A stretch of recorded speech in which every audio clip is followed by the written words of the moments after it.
பேட்டி பச்சாவ் பேட்டி படாவ் நிறைய பேருக்கு இந்த டேக்லைன் தெரிஞ்சிருக்கும். பெண் குழந்தைகளை காப்பாற்றுங்கள், பெண் குழந்தைகளை படிக்க வைங்கள்லாம் சொல்லிட்டு ஒரு கூட்டம் 2014 கிளம்பிச்சு. இந்த கூட்டம் வந்த பிறகு பெண் குழந்தைகளுடைய நிலையும் சரி, பெண்களுடைய நிலையும் சரி இந்தியாவில் எந்த அளவிற்கு கேடுகட்டு போயிருக்கிறது, கேள்விக்குள்ளாக்கப்பட்டிருக்கிறது அப்படின்ட்டு பல தளங்களில் பல டேட்டாக்கள், பல தரவுகள் நமக்கு சொல்லிக்கிட்டே இருந்திருக்கு. இப்போ நேற்று ஒரு டேட்டா ஒன்று ரிலீஸ் பண்ணியிருக்கிறாங்க. வேர்ல்டு எக்கானமிக் ஃபோரம் என்ன சொல்லியிருக்கிறாங்கன்னா, இந்த ஜெண்டர் கேப்னு சொல்லக்கூடிய பாலின சமத்துவமின்மை இருக்கு இல்லையா, அந்த பாலின சமத்துவமின்மை இந்தியாவில் அதிகரித்திருக்கிறது. அதாவது போன வருஷத்துல 127வது இடத்தில் இருந்த இந்தியா இந்த வருடம் 2 இடங்கள் கீழே போய் 129வது இடத்தில் இருப்பதாக அவர்கள் அந்த டேட்டால சொல்லியிருக்கிறாங்க. தெற்காசிய நாடுகளை எடுத்துக்கொண்டால் பங்களாதேசம், நேபாள், ஸ்ரீலங்கா, பூட்டான் இந்த நாடுகளுக்கு கீழே தான் இந்தியா இருக்கிறது. 129வது இடத்தில் இருக்கக்கூடியது. அதாவது உலக பாலின சமத்துவமின்மை அதிகமாக இருக்கக்கூடிய நாடுகள் அல்ல, உலக பாலின சமத்துவமின்மை அப்படிங்கிற அந்த ரேங்க் இருக்கு இல்லையா, ஜெண்டர் கேப்னு சொல்லுவாங்க. அந்த ஜெண்டர் கேப் ரேங்கிங்ல இந்தியா 129வது இடத்திலையும், வங்கதேசம் 99வது இடத்திலையும், நேபாளம் 111வது இடத்திலையும், இலங்கை ஸ்ரீலங்கா 125வது இடத்திலையும், பூட்டான் 124வது இடத்திலையும் இருப்பதாக இந்த வேர்ல்டு எக்கானமிக் ஃபாரமுடைய குளோபல் ஜெண்டர் கேப் இண்டெக்ஸ் அப்படின்னு அவங்க ரிலீஸ் பண்ணியிருக்கக்கூடிய டேட்டா சொல்லுது. இதுல இன்னும் அடிஷ்னலா அவங்க போறாங்க என்னன்னா, இந்தியாவுடைய பொருளாதாரம் இத்தனை சதவீதம் வளர்ந்து விட்டது, நாங்கள் $1 trillion எக்கானமி எட்ட போறோம், எங்களுடைய வளர்ச்சி எவ்வளவு பெரியதாக இருக்கிறது பாருங்கள், 8% அதிகமாக நாங்கள் வளர்ந்திருக்கிறோம் அப்படின்னு சொல்லி மாறுதட்டி கொண்டிருக்கிற குரூப். இன்னைக்கு நம்ம என்ன பார்க்க வேண்டியிருக்குன்னா, இந்த எக்கானமிக் டிஸ்பாரிட்டி அப்படின்ட்டு ஒன்று இருக்கு. அதாவது ஆண்கள் சம்பாதிக்கக்கூடிய பணத்திற்கு எவ்வளவு பெண்கள் சம்பாதிக்கிறார்கள், ரெண்டையும் கம்பேர் பண்ணீங்கன்னா என்ன ஒரு ஜெண்டர் பேரிட்டி வருது அப்படின்னு சொல்லி பார்க்கும்போது, Bangladesh, Sudan, Iran, Pakistan, Morocco ஆகிய நாடுகளோடு தான் இந்தியா இருக்குது.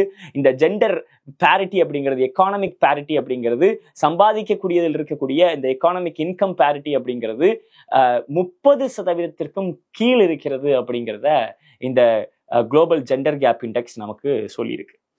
அது மட்டும் இல்லாம அவங்க இன்னொரு விஷயம் சொல்றாங்க. 127வது இடத்தில், கடந்த ஆண்டில் 127வது இடத்திலிருந்து 129வது இடத்திற்கு இந்தியா போயிருக்கிறதுக்கு காரணமா சொல்றது கல்வி அடைதல்.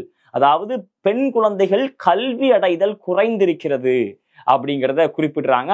அரசியல் அதிகாரத்திற்கு பெண்கள் வருவதும் குறைந்திருக்கிறது அப்படிங்கிறதையும் குறிப்பிடுறாங்க. ஆங்கிலத்தில் சொல்லணும்னா educational attainment and political empowerment, இந்த ரெண்டுலேயுமே ஒரு டிக்ரீஸ் இருக்கிறதுனாலதான் இந்த குளோபல் ஜெண்டர் கேப் இண்டெக்ஸ்ல இந்தியா 2 இடங்கள் கீழே விழுந்து 129வது இடத்திற்கு போயிருக்கிறது அப்படிங்கிறத வேர்ல்டு எக்கானமிக் ஃபாரம் குறிப்பிடுது. கிளாடியா கோல்டின் அப்படிங்கிற ஒரு நோபல் பிரைஸ் வாங்கிய, அதாவது பொருளாதாரத்திற்கு கடந்த முறை நோபல் பிரைஸ் வாங்கிய கிளாடியா கோல்டின் அவருடைய அந்த சப்மிட் பண்ண பேப்பர்ல அவங்க என்ன சொல்றாங்க அப்படின்னா, ஒரு பொருளாதாரம் எப்ப வளரும் அப்படின்னா, ஒரு பொருளாதாரம் ஒரு வளர்ச்சி பாதையை அடையணும்னா பெண்களுடைய பங்காற்றுதல் இல்ல பெண்களுடைய பங்களிப்பு அந்த பொருளாதாரத்துக்கு எப்ப அதிகரிக்குதோ அப்போதான் அந்த பொருளாதாரம் வளரும் அப்படின்னு சொல்லி கிளாடியா கோல்டின் அப்படிங்கிற நோபல் பிரைஸ் வின் பண்ணக்கூடிய, பொருளாதாரத்திற்கு அதாவது first women to win Nobel prize individually, அவர்கள் தனியாக பொருளாதாரத்துக்கென்று நோபல் பிரைஸை முதல் முறையாக பெற்றது இந்த கிளாடியா கோல்டின் தான். கடந்த ஆண்டு அவர்களுக்கு கொடுத்தாங்க. அவங்க ஒரு யூ ஷேப்ட் கர்வ் தியரி அப்படிங்கிற ஒரு விஷயத்தையும் சொல்லியிருந்தாங்க. அந்த யூ ஷேப்ட் கர்வ் தியரினா என்னன்னு பாத்தீங்கன்னா, இப்படி ஆரம்பிக்கக்கூடிய அந்த கர்வ் எப்ப பெண்களுடைய பங்களிப்பு குறைகிறதோ அப்ப இப்படி கீழே வருது, பெண்களுடைய பங்களிப்பு அதிகரிக்கும் போது இப்படி மேல போகுது அப்படின்னு சொல்லி அவங்களுடைய தேரியில சொல்றாங்க. அதற்கு அவர்களுக்கு பல பிரச்சனைகள் இருக்கு. பெண்கள் அந்த லேபர் போர்ஸுக்குள்ள வர்றதுல, பெண்கள் வேலைக்கு வருவதில் அவங்களுக்கு பல பிரச்சனைகள் இருக்கு, சமூக கட்டமைப்புகள் இருக்கு, அதுக்கப்புறம் குடும்ப சுமைகள் அவர்களுக்கு மீது சுமத்தப்படுகிறதாக இருக்கிறது அப்படின்ட்டு சொல்லி பல பிரச்சனைகள் எல்லாம் அதுல சொல்றாங்க. எதுக்காக இதை நான் குறிப்பிட்டேன் அப்படின்னா, அப்போ இந்தியாவினுடைய வளர்ச்சி பெண்களை எக்ஸ்க்ளூட் பண்ணிட்டு நீங்க வர முடியுமா, பெண்களை புறந்தள்ளி விட்டு இந்தியாவினுடைய வளர்ச்சியை பேச முடியுமா அப்படிங்கிற ஒரு மிகப்பெரிய கேள்வி இருக்கு. இங்கதான் ஜவஹர்லால் நேரு அவர்கள் 1952ஆம் ஆண்டு தேர்தலுக்கு முன்பு இங்க இருக்கக்கூடிய எல்லா முதலமைச்சர்களுக்கும் ஒரு லெட்டர் ஒன்று எழுதுறார், ஒரு கடிதம் ஒன்று எழுதுறார். அந்த கடிதத்துல அவர் என்ன குறிப்பிடுறாரு அப்படின்னா, இந்த தேர்தலில பெண்களுக்கு நிறைய வாய்ப்பு கொடுக்கப்படணும் அப்படின்னு சொல்லி ஜவஹர்லால் நேரு அவர்கள் குறிப்பிடுகிறார். ஆனா அந்த தேர்தல் நடக்குது, பெண்களுடைய சதவீதம் மிக குறைவாக இருக்கிறது. தேர்தல் முடிந்த பிறகு 1953-54 மறுபடியும் ஒரு ஒரு கடிதம் ஒன்று எழுதுகிறார் எல்லா முதலமைச்சர்களுக்கும். அந்த கடிதத்தில் அவர் என்ன குறிப்பிடுறாருன்னா, நான் இந்த அளவுக்கு உறுதிப்பட கூறிய பிறகும், பெண்களுக்கு அதிகமாக வாய்ப்பு அளிக்கப்பட வேண்டும் என்று நான் உறுதிப்பட கூறிய பிறகும் பெண்களுக்கான வாய்ப்பு மறுக்கப்பட்டிருக்குது. அப்ப இந்தியா மாதிரியான ஒரு நாட்டிலே ஆண்களுக்கு சமமாக பெண்கள் இருக்கக்கூடிய நாட்டில் இன் நம்பர்ஸ் இந்தியன் பாப்புலேஷன் எடுத்தீங்கன்னா ஆண்களும் பெண்களும் சரிசமமான நம்பர்ல இருக்கக்கூடிய ஒரு நாட்டுல பெண்களை உதாசீனப்படுத்தி விட்டு, இல்லை பெண்களுடைய பங்களிப்பை உதாசீனப்படுத்தி விட்டு, இல்லை பெண்களுடைய பங்களிப்பு இல்லாமல் இந்த நாடு முன்னேற முடியும் என்று நினைத்தால் அது அறிவிலித்தனம், முட்டாள்தனம் அப்படின்னு சொல்லி ஜவஹர்லால் நேரு 1953-54 குறிப்பிட்டதை இப்ப நான் குறிப்பிடணும் அப்படின்னு நினைக்கிறேன். அதே போலதான் பாபா சாஹேப் அம்பேத்கர் அவர்களும் கூட ஒரு சமூகத்தினுடைய வளர்ச்சி, அந்த சமூகத்தில் இருக்கக்கூடிய பெண்களுடைய வளர்ச்சியை மையப்படுத்தி இருக்கிறது. இல்லை, அந்த சமூகத்தினுடைய பெண்கள் எவ்வளவு வளர்ந்திருக்கிறார்கள் அப்படிங்கிறத நம்ம அறிந்து கொண்டோம் என்றால் நம்ம அந்த நாட்டினுடைய வளர்ச்சியும் அறிந்து கொள்ளலாம் அப்படிங்கிறத பாபா சாஹேப் அம்பேத்கர் அவர்களும் சொல்லியிருக்கிறாங்க. இதுல இருந்து நமக்கு என்ன தெரியுது அப்படின்னா, பேட்டி பச்சாகோ பேட்டி படாகோ அப்படின்னு சொல்லி ஆட்சிக்கு வந்தவர்களுடைய கீழ் இந்தியாவில் வசிக்கக்கூடிய பெண்களுடைய நிலைமை எந்த அளவிற்கு ஒரு ஒரு கவலை அளிக்கக்கூடிய சூழலுக்கு மாறி இருக்கு அப்படிங்கிறது நமக்கு இதுல இருந்து தெரிய வருது. இதுல முக்கியமா நம்ம பார்க்க வேண்டியது இன்டர்நேஷனல் லேபர் ஆர்கனைசேஷனுடைய ஒரு ரிப்போர்ட்.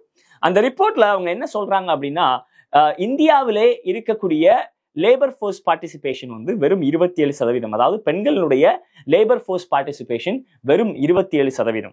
அந்த 27%-ஐ நீங்கள் 54% அதிகரித்தீர்களேயானால் உங்களுடைய ஜிடிபி கிட்டத்தட்ட 2 புள்ளிகள் உயரும் அப்படின்னு சொல்லி 2027 அதாவது 2027க்குள் நீங்கள் இந்தியாவிலுடைய லேபர் போர்ஸ்ல பெண்களுடைய பங்களிப்பு 27-லிருந்து 54 உயர்த்தினால் இந்தியாவுடைய பொருளாதாரம் கிட்டத்தட்ட 2% அதிகமாக வளரும் அப்படின்னு சொல்லி இன்டர்நேஷனல் லேபர் ஆர்கனைசேஷனுடைய ஒரு ரிப்போர்ட் சொல்லுது. ஆனா வளர்ச்சி பாதையில் செல்ல வேண்டிய எல்லா நாட்டும் எப்படி போவோம்னா, ஒவ்வொரு வருஷம் போக போக போக போக இந்தியாவினுடைய வளர்ச்சி, அதாவது அந்தந்த நாடுகளுடைய வளர்ச்சி அதிகரிக்கும். வளர்ச்சி அதிகரிக்கிறதுக்கு காரணம் பெண்களுடைய பங்களிப்பு அதிகமாக இருக்கும். ஆனா இங்க எப்படி நடந்துகிட்டு இருக்கு அப்படின்னு பாத்தீங்கன்னா, நாட்கள் செல்ல செல்ல, வருடங்கள் ஓட ஓட பெண்களுடைய பங்களிப்பு குறைந்து கொண்டிருக்கிறது. அப்படின்னா அந்த இடத்திற்கு இந்திய அரசு அவர்களை உட்படுத்தி இருக்கிறது அப்படின்ட்டு தான் நம்ம பேச வேண்டியிருக்கு. ஏன்னா அந்த டேட்டாவே சொல்லுது, கல்வி அடைதல், பெண்களுக்கு கல்வி அடைதல் அப்படிங்கிறது, இல்ல பெண்கள் கல்வி கற்பது அப்படிங்கிறது குறைந்திருக்கிறது அப்படிங்கிறத இந்த டேட்டா ரொம்ப தெளிவா சொல்லுது. அதே மாதிரி அரசியல் அதிகாரத்திற்கு பெண்கள் வருவதும் குறைந்திருக்கிறது அப்படிங்கிறத நம்ம இது மூலமா பார்க்க முடியுது. அப்போ இந்த பேட்டி பச்சாகோ பேட்டி படாகோ இது எல்லாமே வெறும் வெற்றி சொல்லாக மட்டும்தான் கடந்த 10 ஆண்டுகளாக இருந்திருக்கிறது அப்படிங்கிறது நமக்கு இதுல இருந்து வெட்ட வெளிச்சமா தெரிய வருது. அது மட்டும் இல்லாம என்சிஆர்பி நேஷனல் கிரைம் ரெக்கார்ட்ஸ் பியூரோடைய 2021 டேட்டா நம்மளெல்லாம் பதற வைக்கக்கூடிய ஒரு நம்பரை சொல்லுது. இந்தியாவில் ஒரு நாளுக்கு கிட்டத்தட்ட 86 பாலியல் வன்புணர்வுகள் நடப்பதாகவும், கிட்டத்தட்ட ஒரு மணி நேரத்திற்கு கிட்டத்தட்ட 49 பெண்களுக்கு எதிரான குற்றங்கள் நடப்பதாகவும் 2021 வந்த ஒரு டேட்டா சொல்லுது. மறுபடியும் ஜவஹர்லால் நேரு அவர்கள் சொன்னதே நினைவுபடுத்தணும் அப்படின்னா, இந்தியா மாதிரியான ஒரு நாட்டுல, ஆண்களுக்கு நிகரான மக்கள் தொகையை கொண்ட பெண்கள் இருக்கக்கூடிய ஒரு நாட்டுல பெண்களுடைய பங்களிப்பு இல்லாமல் இந்த நாடு முன்னேறும் என்று மோடியினுடைய பங்காளிகளும் நினைத்து கொண்டிருப்பார்களே, ஆனால் அது அவர்களுடைய அறிவிலித்தனத்தை தான் காட்டுகிறது அப்படிங்கிறத நம்ம இதுல குறிப்பிட்டே ஆக வேண்டியிருக்கு. அது மட்டும் இல்லாம 21வது நூற்றாண்டில் பெண்கள் கல்வி அடைதல் குறைந்திருக்கிறது என்றால் இந்தியா ஒரு நாடாக, நாமெல்லாம் ஒரு மக்களாக அவமானப்பட வேண்டிய ஒரு விஷயம் அது. அது மட்டுமில்லாம பொலிட்டிக்கல் எம்பவர்மெண்ட், அரசியல் அதிகாரத்தை பற்றி எல்லாம் பேசுவதற்கு முன்பு, அரசியல் அதிகாரத்தை பற்றி நாம் அதிகமாக பேசிக் கொண்டிருக்கக்கூடிய நாட்கள்ல கல்வி அடைதலும் பொலிட்டிக்கல் எம்பவர்மெண்ட்டும் குறைஞ்சிருக்கு அப்படிங்கிறது பதற வைக்கக்கூடிய ஒரு செய்தி தான். அப்போ அடுத்த 5 ஆண்டுகள் இந்த அரசு எப்படி செயல்பட போகிறது, இல்ல அடுத்த 5 ஆண்டுகளிலும் பெண்களுக்கு இந்த அரசு பாதகமாக தான் இருக்க போகிறதா அப்படிங்கிறத கேள்விகளும் வருது.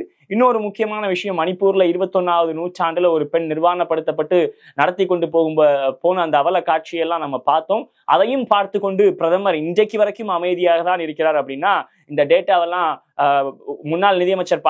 சிதம்பரம் ஒரு லைன் சொல்லுவார், நோ டேட்டா அலையன்ஸ் அப்படின்னு சொல்லுவார். என்டிஏவை குறிப்பிடும் போது எந்த டேட்டாவையும் இவர்கள் வெளியே விட மாட்டார்கள், அதனால வரக்கூடிய டேட்டாவையும் இவர்கள் மதிக்க மாட்டார்கள். எந்த ஒரு அரசு சுய பரிசோதனை செய்து கொள்ள தயாராக இருக்கிறதோ அந்த அரசு தான் மக்களுக்கான அரசாக இருக்க முடியும். ஆனால் இந்த அரசு பாசிச அரசு. இந்த டேட்டாவையும் இதெல்லாம் ஒண்ணும் இல்லை, நாங்கெல்லாம் யார் தெரியுமா அப்படின்னு தூக்கி போட்டுட்டு போவாங்க அப்படின்னு தான் நினைக்கிறோம். அப்படி இல்ல, இது உண்மையாகவே சுய பரிசோதனை செய்து கொள்ள வேண்டிய நேரம் என்று நினைத்தால் இந்தியாவில் பெண்களுடைய நிலை இன்னும் வளரும். அந்த குளோபல் எக்கானமிக் ஃபாரம் அவங்க சொல்றாங்க, உலகத்தில் இருக்கக்கூடிய இந்த பாலின சமத்துவமின்மை சரியாகணும்னா இன்னும் 134 வருஷம் ஆகும். இந்த நிலையில போச்சு அப்படின்னா, அதாவது 5 தலைமுறைகள் கடந்துதான் அந்த பாலியல் சமத்துவத்தை நம்ம அடைய முடியும் அப்படின்னு சொல்றாங்க. உலகத்திலேயே அந்த நிலை அப்படின்னா இந்தியாவில இன்னும் எத்தனை 1000 ஆண்டுகள் நம்ம காத்திருக்க வேண்டுமோ அப்படிங்கிற ஒரு பயப்படக்கூடிய ஒரு கேள்வியை தான் இது வைக்குது. இனியாவது பேட்டி பச்சாவோ பேட்டி படாகோ எல்லாம் வெறும் டேக்லைனா மட்டும் இல்லாம கொஞ்சமாச்சும் அவங்க அரசுலையும் இம்ப்ளிமெண்ட் பண்ணாங்கன்னா நல்லா இருக்கும். நன்றி. உங்களுக்குலாம் தெரியும், ரீசெண்டா மீடியால பார்த்துருப்பீங்க, ஏன்னா தமிழ்நாடு காங்கிரஸ் கமிட்டி ஊடக பிரிவு தலைவராக அப்பாயிண்ட் பண்ணியிருக்காங்க. ஸோ பொலிட்டிக்கலாக என்னோட வியூஸ் என்ன அப்படின்னு நீங்கள் ட்விட்டரில் ஃபாலோ பண்ணணும்னு நினச்சிங்க, @AnandS1967 என்னை ஃபாலோ பண்ணுங்க. என்னோட real original ID Twitter ID for politics அதுதான். ஸோ பாலிட்டிக்ஸ் சம்மந்தப்பட்ட என்னோட எல்லா ஒப்பீனியன்ஸ், வியூஸ் எல்லாமே அதில் வரும். அதில் ஃபாலோ பண்ணுங்கள். நன்றி, வணக்கம்.